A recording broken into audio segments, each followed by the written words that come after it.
which means that's like 5 years before me, so he's even older than me. Come on up, Terence. Terence, another hotel school graduate. I think this was the fourth one that went to hotel school, so another lifelong hotelier. Michael Garcia, who is the CIO of Peninsula Hotels. Winnie, who is Vice President of Digital and Technology Solutions at MGM, COTAI, and MACAU.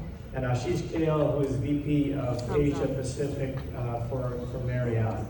I noticed Ashish has been with Marriott for 25 years approximately, so I guess a member of the Quarter Century Club, which has wonderful benefits for anybody who's at Marriott for 25 years. Interestingly, when he started out it was a software engineer for Cisco, now in a role as a senior IT executive for MGM. And Michael's a Six Sigma black belt. I think that's kind of interesting. We need some more of those skills around here, and especially at our company. Maybe you can help us out. So come on up if you're all ready. Please join me in welcoming the next panel. Thanks for joining in. All right, you good? You ready? Did you check out the cigar bar? I will mention that. All right. Let's talk Six Sigma. Oh, no. That's not You can do. Definitely not. Okay, good morning, everybody. My panel has been introduced, so I'm not going to go through the normal, traditional way of letting them speak for themselves, because in most cases you know who they are. And during our conversation, they will elaborate based on their knowledge and experience in the industry, a little bit more about their domain expertise. But what I want to do, first of all, is to pick up a couple of points from the conversation that took place on the earlier panel with Ted and the representatives from Kempinski. And I wrote down a couple of things on a piece of paper in a very traditional way. First of all, I wrote down, in order of priority, cigar lounge. As many of you know, I do enjoy my cigars, and yesterday I did take the opportunity to visit the cigar lounge here in the hotel, albeit I was the only one there, but it was a quiet sanctuary for an hour, which I really appreciated, and well done to the hotel for providing that, not just for me, but for other people, so thank you. A couple of other things that I did write down was the word blended. Another one was mashup. A third one was multi-generational, instant gratification, and for those of you that enjoy wine and food, the phrase long finish. And I think a lot of these relate to how we are implementing technology into the industry today. And I just want to elaborate a few moments on those particular words that I picked up on. Blended is because we have to blend technology today into the operation. There's no alternative. I don't think anybody except really a mom and pop operation will try to run a hotel today without technology. So we have to blend it, and of course we have to blend it in a very successful and professional way to make sure that it does allow us to deliver that customer experience that everybody is driving towards. Mashup, because again we are putting together these different things, and we are mashing up different types of technology into our operation. I don't think you can get a hotel up and running today, and maybe Ashish and my colleagues will hear, and certainly many of you in the room, you cannot just put one system in and it does everything. We're really, looking at 5, 10, 15, 20 different things that somehow we connect together. And I want to use a phrase with string and chewing gum and sticky tape sometimes. And I know there are people in the room that specialize on interfacing, so they can say, oh, it's really easy. But at the end of the day, there are challenges when we try to mash all this up together. Multi-generational is because we are definitely dealing today in a multi-generational business. Unless you specifically design a hotel for one type of generational guest, you're really shooting yourself in the foot, because you want to open it up to a wide audience, and you want to fill your rooms at the end of the day. So you cannot say that you can do things only for people like me with white hair, nor can you do things for people who are 5 years old or 10 years old. You have to deal with the 4, 5, 6 generations in between, and so that becomes part of the blended technology that we have to put in to deal with these. Some still like big switches on the wall, and others like to do everything with an app, and there's everything in between those. And I'm going to finish on one phrase before I get into the session now, is the phrase long finish. It was mentioned that in the session just beforehand, talking about check-in and check-out. These are always two challenges we have faced in the industry. When people check in, it's that welcome to my house, your new home away from home for a period of time. Hotels were created, sorry, I'm showing my age here. Hotels were created, we were one of the first things to ever be spoken about in the Bible, and we were created to have a place where you can rest on a journey. And you want to welcome people as though it's their home away from home. We can morph that into an office away from office and everything else in between. So it's the welcome. Next, of course, is the stay and the different things that happen to the guests during the stay. And there's many people in the room who have mapped out all the different touch points of those. And then there is the final part, which is the checkout. And the checkout is often the part where we fail and let people down. They could have the most wonderful experience staying in your hotel. This is a fabulous hotel. I have to remark upon that. It's fantastic, the experience that people have. And the people here are really excellent. They are really friendly. They go out of their way to help. But the checkout process, when you have to queue and you face issues when you go, that is the long finish that you experience. That's the bitter taste, or hopefully the positive taste that you have when you leave. And we can really let ourselves down in that particular moment.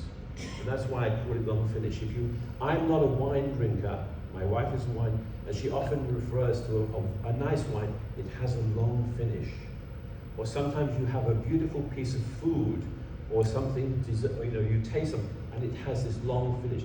That is the checkout experience that we have in a hotel that we often fail. So I just want to pick up on those things because they were really important discussion points in the first session. Now, my panel, I would like to make this also interactive.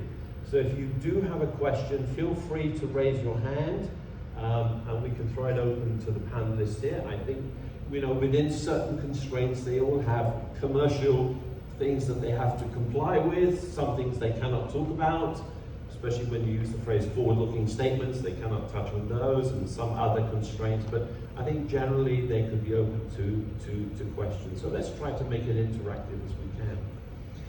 I do have a mixed panel, okay, ranging from, let's call it super luxury, and everybody who hears the phrase peninsula, they automatically put that into a box and they have an expectation of what that is going to be like. And if you have stayed in a peninsula, it's really a tremendous experience. And of course they've got also very much into technology in the recent years by having a lot of stuff in the room. Then we get on to MGM. Well, of course, MGM we know from many stories about them. They're into gaming, they're into entertainment, they're into very much an experiential type of stay. I think that maybe a phrase is okay to use from Winnie's point of view. So it's very much a mixed use type of operation. And then of course at the end, with Ashish from Marriott, well, they've got everything. They've got everything. How many hotels do you now have? Right now in Asia, 636 and counting. Globally? Globally, it's 9,300 plus. So they have 9,300 different types of hotels. So you can understand the length and the breadth of the operations that they have. Okay, but the commonality is they all operate hotels. And hotels are the reason, and hospitality is the reason that we're here today. So we're going to touch upon not only what they are doing with technology, but the challenges that they may be facing with technology.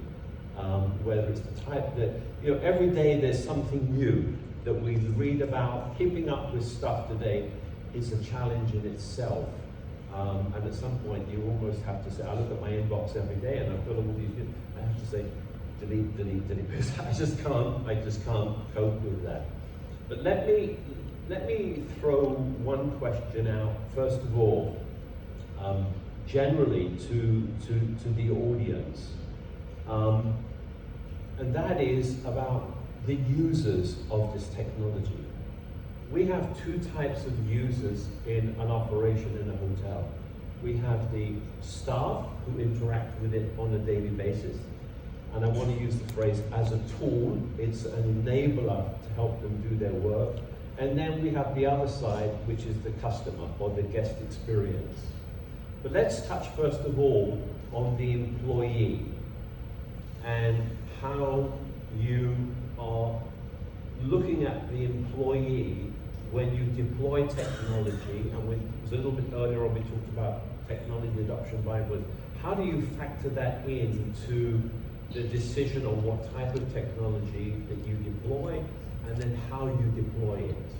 So maybe I can start with Ashish. Okay, so to be honest, in our world today, technology is not one piece of, like you put some really good words up there and some good background from what you learned from the last panel.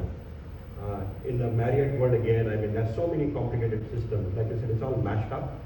It's always a challenge for us to see how can we look at associates and use technology as an enabler for associates. Right now, just being very upfront and honest, the associate who does a check-in, he has to go through multiple guest profiles. We have multiple systems to look at the profiles. Then he needs to understand what his preference is, go to another system, look at what room type is available, when is he arriving. So technically there's so much stuff that they need to do for a simple check-in, which is very simple at the front end for the customer, but the back-end process is very tedious right now. So we as a company are actually on a big journey right now to redefine the way we do technology. And again, I can't give a lot of information, but which really focuses on three aspects. First and foremost is associates. How can we make their life simple to blend this technology so they have a single screen which can give them the pros and cons. They can give them a snapshot of everything that's happening to take care of the guest, right? Number two is really focusing on the guest. What kind of experience does the guest want to see? So that's something we are integrating as well. And number three, from an owner standpoint. So we are kind of blending in all the tech as we speak. We are on a big journey. Going to be about 18 to 20 months before it comes into APEC. We are also kind of redefining the whole reservation network, and it's public knowledge. We have our old reservation system which is retiring, and we are going to be going to Amadeus, which is obviously a known company, which is again known knowledge to everybody at some point of time soon. So yeah, so our focus is on associates. We're kind of blending it in now. Okay.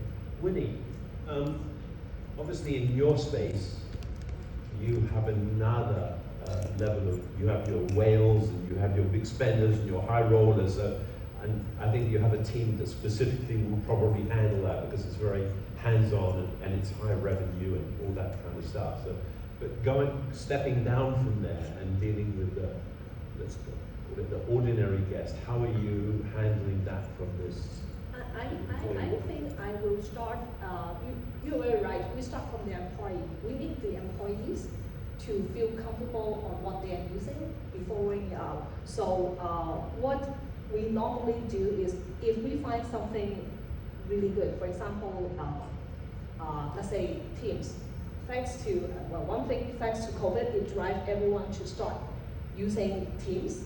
And what we did at that time is we started a small pioneer group So we have discussion every so often to discuss what we like, what we don't like, what we can do with it. And it starts really organically. And then we start letting the pioneer team to do whatever they want. And eventually they come up actually with a lot of ideas that we IT couldn't even think of to make use of the technology. And whether the customer, like the guests of our hotel knows or not, they have been using the technology to make their work efficiently in their own way. And they keep coming back and telling us, is it okay to use this way?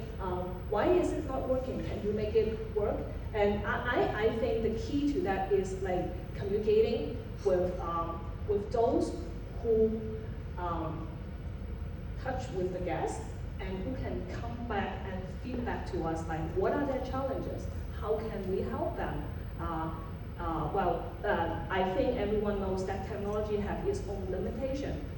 We don't always give them good answers. It could be, well, we're sorry, this is the limitation, but maybe we can work around using some other means. So to me, all in all, it's more like as much as technology is useful, I think communication is much more important in order to get the best value out of it and to get the buy-in of the employees so that it can give value to our customers. Michael, you probably have a different staff to guest ratio than your two fellow panelists.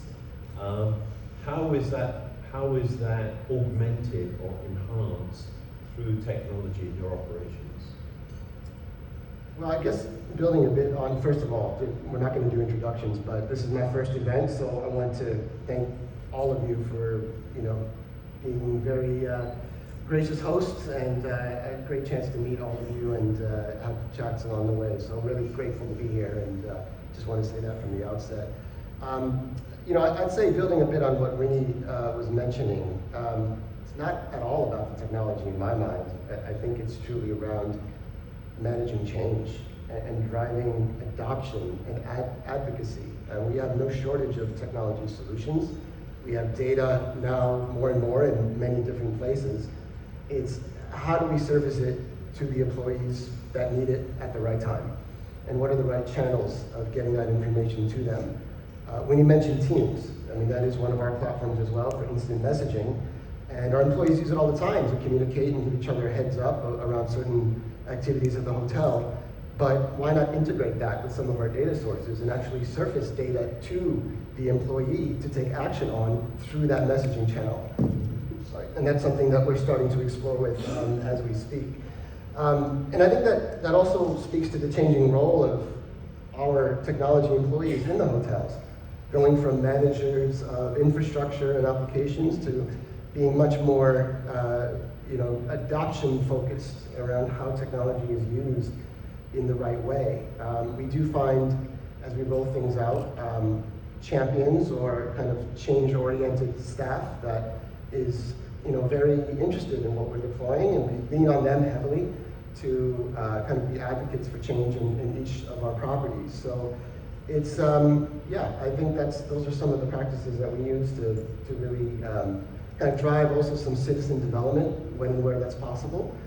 Give them the tools, give them the control to create their own applications in some cases. That's worked with fairly well in some of our properties as well. So that's part of what we want to build on. Thank you, and welcome to your first debut on the big stage. We're a very friendly audience here, so I feel that. Don't worry, no one's going to give you a hard time. Later on. Let's talk about ROI. And that's always an elephant in the room when you talk about technology and costs and benefits from it. And some of you, maybe not so much Michael, but certainly Ashish and maybe to some extent Winnie, are having to deal with the relationship between the brand and the owner.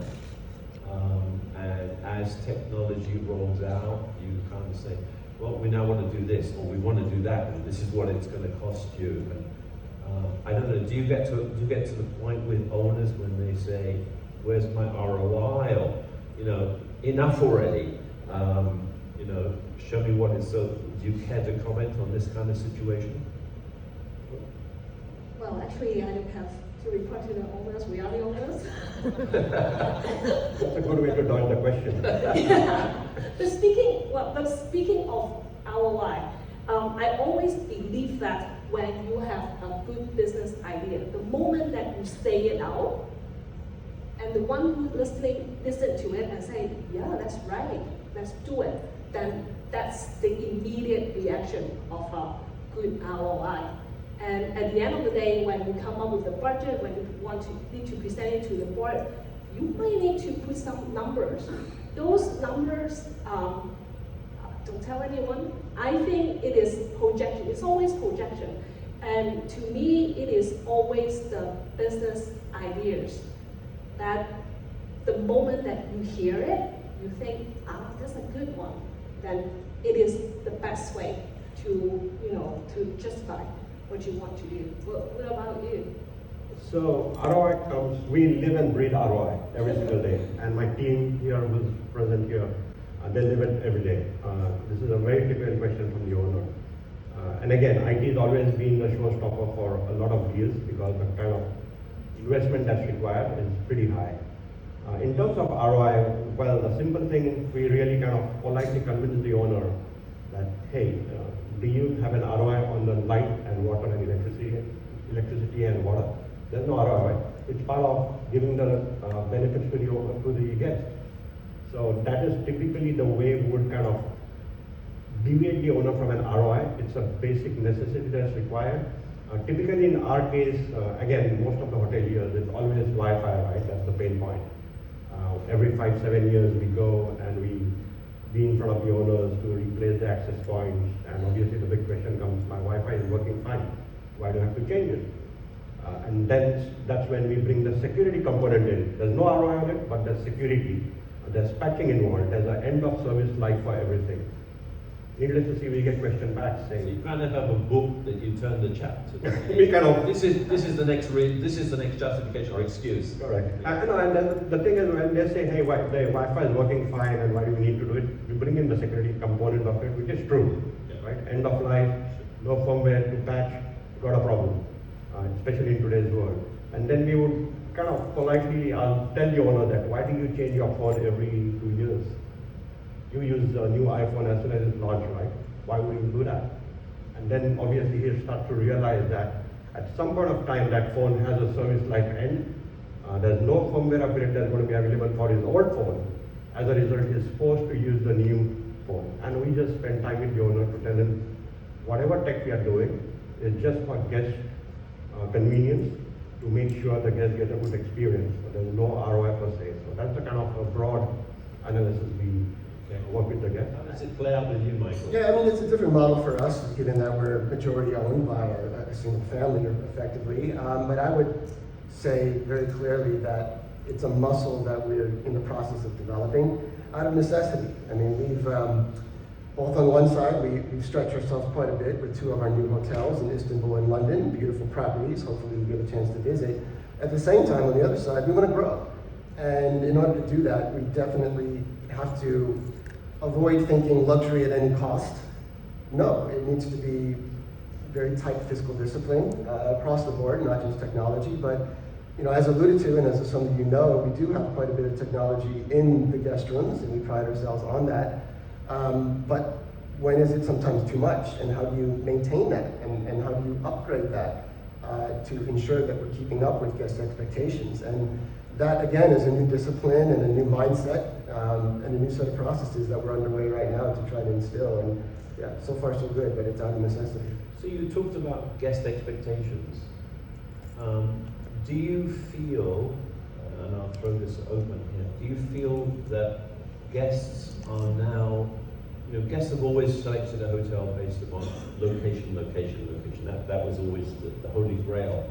And then now it's, you know, there's a hotel everywhere within a few meters of each other. Then it's the brand, and it's the value, all this kind of stuff they throw into the mix.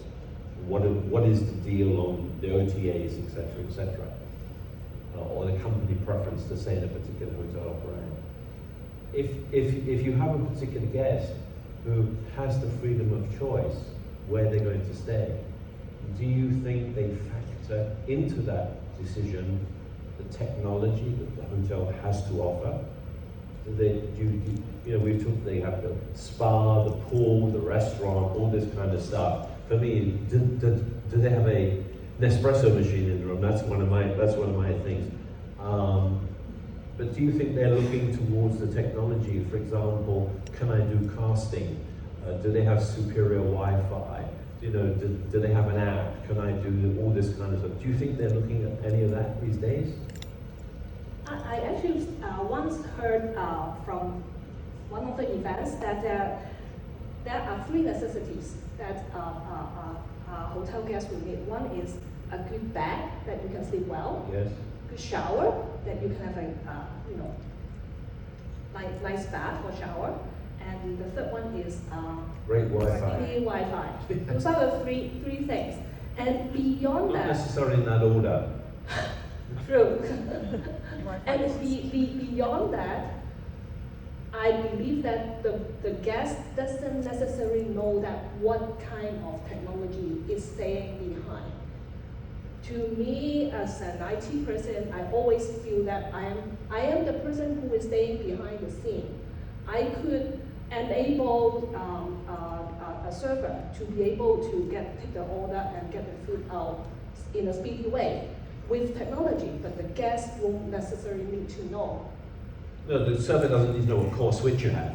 That's what no. But what I mean is, when we design websites, that's obvious. That's our shop window in many cases that people are looking at to do the selection process. We used to. There are bullets that the sales and marketing team put on those websites. So it used to be Wi-Fi, then it became high-speed Wi-Fi. Now it's super high-speed Wi-Fi. Things like this, color TV, kettle, minibar. Do we go beyond that, or do we find that that's already sufficient for a guest to know about? Should we be putting more? Should we be saying you can do casting, you can do whatever? Yeah, so if I may, I think the guest doesn't, and at least for our company, we've kind of standardized the platform everywhere. We have global standards on Wi-Fi, so as the guest travels in any of our brands, we've got 32 plus brands, so any of the brands, they pretty much have consistent Wi-Fi. That's one of the foundation of our company. Again, I think screencasting plays a big role in today's world because we see, and even often as I travel, I would not bother watching a television, but if I'm left with a series incomplete and I'm in a particular location, the first thing I would look for is screencasting. So can I continue? I've got some spare time in the night, can I continue watching screencasting? So I think to some extent the guests would, especially the younger generation, they would be looking at screencasting as a solution for sure. That would be my take on it. I would just add that, my gut reaction says, I hope we're not leading with the technology that the guest would experience. I get the merit of your question is that you do want to be transparent and let them know that there are certain features that they can take advantage of, but to Winnie's point, it should be behind the scenes. Some of that technology that you mentioned, casting, Wi-Fi, good Wi-Fi, etc., to me is, at least in the luxury brand, is hygiene factors. It needs to be there. That expectation should be there. I think, again, changing iterations, right? Maybe 10, 20 years ago, when we started offering voice over IP in our, as a technology in our guest rooms to allow you to call basically anywhere in the world for free. Some of our properties still advertise that, and I saw that and said, take that off. It's not a selling point. If you say free international calls, great, that's a benefit. How we do it, don't worry about it. Right? So I think it's also saying it's less about selling something new in terms of technology, and more about how are we making your experience and your stay better. And so I think it's sometimes the way that you communicate those benefits and those features. Maybe building on also a point you made earlier, Terence, is your home away from home experience. I think there's a big opportunity for us to, as we think about things like home automation and voice assistants that are becoming much more commercially ubiquitous for everyone right now. How do you extend that into the guest room so that during your stay with us, it truly is an extension of your home. In terms of settings, in terms of preferences, in terms of the way you engage or interact. I think we're a long way from that. I mean, our focus right now is making it as simple as possible so that there is no learning curve. But eventually, as open standards develop, et cetera, I'd love to see how do you actually replicate what you're used to in your home in the hotel room so that it's just an extension of your home. And I think, you know, this simplification is key, because there are cases where we put so much tech into the rooms. You need to spend a lot of time understanding it. How does it work? How do you increase the volume of the TV? How do you switch off the lights? All this kind of stuff. It used to be, where do I find the hairdryer? But now there's a whole range of this stuff in there. So yes, as much as you put in, there comes a point where you have to say, maybe that's enough already, and we need to figure out who the guest is going to use it. But going on from a point you made just now, Michael, about voice assistants, there has been for several years the testing of those in hotel rooms. There's been several groups that outwardly made some promotions to say we've put one of these devices in, and you know, you can do all this kind of stuff. And there are several brands that specifically catered to hotel type of these things. And then it sort of fizzled out a little bit, I think, because of privacy issues. People were concerned for open mics. But behind these voice assistants and a lot of this technology, and I want to kind of slightly digress here, is the phrase that I don't think we can get away from in today's world is AI. And I have a session on that tomorrow with some people specifically on that. And David knows my passion about AI. And it is, for me, it's one of my big areas of interest these days. And I don't think we can be in the tech world without having that in there. How do you see, and I know we talk about AI being artificial intelligence. I like to rephrase it as augmented intelligence, because it's supposed to augment our own intelligence. We're not at that point yet where it's replacing us, although there's a lot of people say it's a lot closer than what we think. And each day we see a lot of this. How do you here see AI playing out in your own spaces and the industry generally over the coming period of time? I'm not going to say 5 years, because if we look back 5 years, we didn't even have it then, and what we've seen happen in the last 12 months or 18 months is mind-boggling. So to go forward 5 years, you know, it's too much. But let's say in the coming period of time, how do you see the AI adoption within your own spaces for your operations? So, Michael, you want to? Sure, I'll start, I guess, by maybe on a philosophical angle, if that makes sense. Our CEO asked me about a year ago to present something to the board, and he said, I'd like you to share our AI strategy. And my answer was, no, we don't have an AI strategy. We shouldn't have an AI strategy. Now, I probably said it in a more graceful way, but my point being, AI is an enabler. We're not a technology company. We're not an AI company. We don't aspire to be. Let's talk about the business strategy and how AI can help. So just reframing that conversation, I think was important first and foremost to say, we can't be distracted by the latest bells and whistles of AI or any technology for that matter. It's all about what are we trying to accomplish as a brand, as an operation. Again, that's the philosophical side. I think on the practical side, maybe we'll break it down by a few areas. One is specialized solutions, right? So we still get, for example, half of our direct bookings coming through email requests. Tremendous volume of emails that we're processing every day. And in some cases, especially for group bookings, it's the first to respond at the best price wins. And so we've got to be attentive to those requests that are coming in, and what better technology than AI to really churn through all of those inbound emails, prioritize, categorize, summarize, and even draft a reply that someone can then just immediately get assigned to and start working on. We're not ready to the point of exposing that to the guest. May never be comfortable with that. But at least from a back office processing point of view, that's a perfect use case that we're developing right now to save quite a bit of time and drive conversion. And similar for things like document retrieval, contracts, and other kind of information there, policies, procedures. I think most of you have probably done that as well. And there's a place for chatbots that can service those requests. When it comes to the guest-facing side, again, I think we're being very conservative and very cautious to see how that plays out.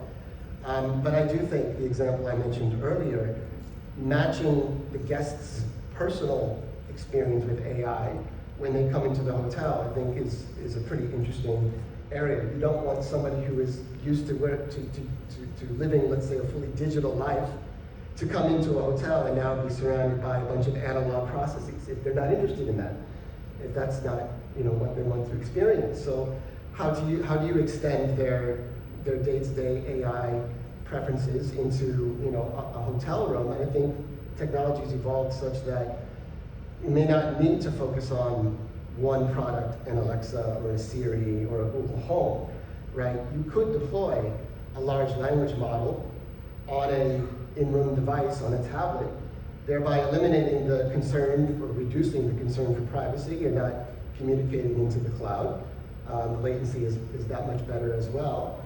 And these models have gotten so strong that you're not hampered by sorry, I don't understand your language, or you're using the wrong phrase, or your accent doesn't quite translate. All of that is more and more out the window. So I think there's something there that we're starting to experiment with slowly that could kind of introduce us more into AI from a consumer-facing point of view. So just a couple of examples. There's other things we're working on, but those are a couple of things we can share. Winnie? I totally agree with what Michael just mentioned, and I remember earlier last year, one of the executives come to me and said, "Oh, Winnie, you need to educate my team on AI so they can make use of this. I think this is big." And my response to him is, why don't you just ask them what AI tools are you already using? Because to me, I think this technology, AI has always been around. It is the LLM, it's the NLP that becomes, suddenly all of a sudden becomes big, and it becomes so convenient to everyone. And I think at this moment, we are still in the stage of learning the capability and also how to use it safely. Because I truly believe that everyone here has been using some form of AI. And the worry to me as an IT person is really, are you using that safely? If you are using your own phone, doing your own AI, creating your own graphics, or maybe creating a proposal, am I leaking companies' information? So to me, AI is more, it will grow organically. It has proven itself that it can do its work and helping us to do things more efficiently. But from the company's standpoint, can we provide an enterprise solution so that people can use it comfortably without the boss worrying that, oh, you are telling our company secret to some public AI. So that's the things that I think a company should invest in, should try it out and to understand it and the capabilities. In terms of the use cases and all that, I am so comfortable with my users to come to me and ask, really, I want to do that. I've been using it at home. Can I use it at work? How do I enable it at work? Like DeepSeek a couple weeks ago, all of a sudden it becomes the top of the world, right? How can I enable people to use DeepSeek without worrying all the things that people have been talking about, right? And like around a week after it comes out, people already come to me and say, hey, Winnie, DeepSeek can translate things there. Whether it is or not, I don't know, because I'm not PR. So that's what's going on, and hence My job here is, instead of making people adopting AI, is to make sure that the company can help them to use it safely so that they can do their work and provide a better customer service to our customers. So Terence, I actually agree with Winnie. Putting guardrails around the whole use of AI is very critical. So luckily, as a company, we have already advanced in that. We have guardrails around the use of AI, especially in the public space, right? Just in terms of use cases, right? Obviously, we've got a lot of pilots going on in having virtual concierge or AI to assist concierge services, which is pretty simple and basic, right? But just it helps enhance the guest experience. One of the things which and again, I'm getting more and more passionate into AI, just like you. One of the things which I have been actually learning, and one of the POCs we've been doing, is AI can facilitate. Today, an event manager spends about 8 hours a day to create a BOQ, to really spend time on defining the whole itinerary of how the event should flow and everything. This can be done with AI very, very rapidly. And literally there are case studies where using AI as a tool in the right way, this can really save that event manager from doing all this tedious work and really just go and purify to what is required, and then use the rest of the 6 hours which are remaining to sell more services. And one of the things which I learned from one of our vendor business partners, which was very intriguing, while the world is talking about AI, Gen AI, there's something out there vendors have already started using, which is agentic AI. So one of the vendors we work with, they gave us a very simple thing. They had 20 people who are pure software developers. And in today's world, and these are payroll vendors per se, what they do, so I asked them, what is your feasibility of expanding into Asia Pacific or APEC? And he came up with a very simple answer and told us and showed me, demonstrated me what he's doing. 20 people who are software programmers. By using agentic AI, he has reduced those 20 people to having just 2 people. What he's done is he's really created the base software. So he's got the ground running, and he uses agentic AI as a tool to go in and say, if I need it, okay, I need this payroll to work in Japan. AI does everything for it.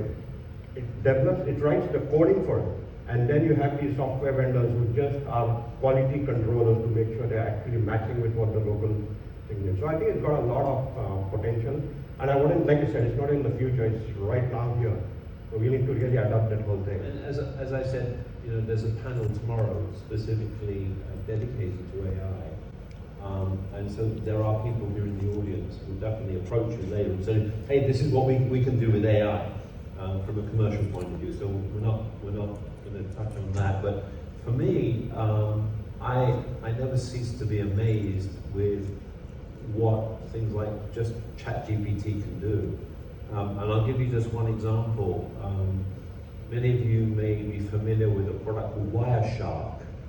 And you may have used Wireshark on your networks to try to analyze some issues. And we all have issues on networks.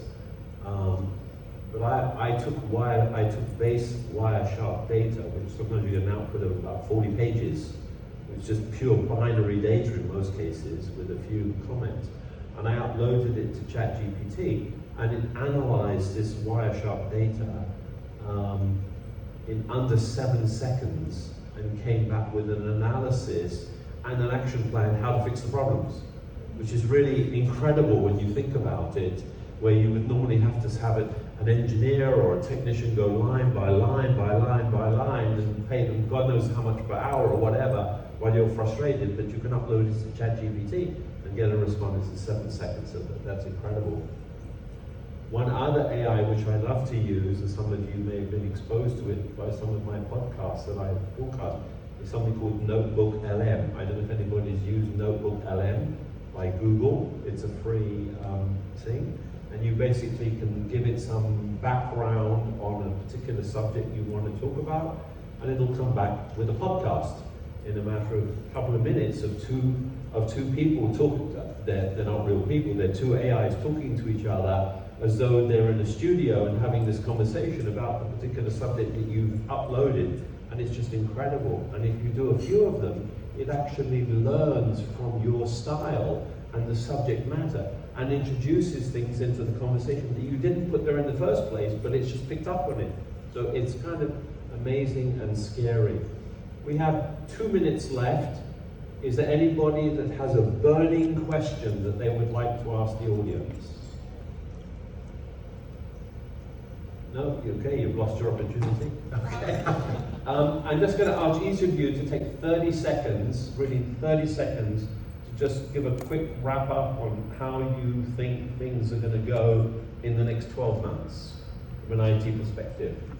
I think it's all about AI, honestly. And again, I forgot one very important thing, dynamic pricing model. It's the most powerful thing AI can do for hotels to maximize revenue. Yeah. Okay. Winnie? I concur with Ashish. Definitely, a lot of agentic AI ideas will come up, and definitely a lot will be implemented. And as I said, customer might not notice it because it's probably at the back end, and we get our work done more efficiently without even our customer knowing. But they will get better customer service. They will know it through the customer service. Michael? I think for us, it's about putting our data to work. It's about making sure that our platforms integrate well with each other. It's about adoption, as I said earlier, and getting more value out of the systems and the investments and the ROI that the investments we've made before. All underlined by cybersecurity and constant protection and being on the lookout for all new threats out there. So that's the bad actors. Yeah. two of them.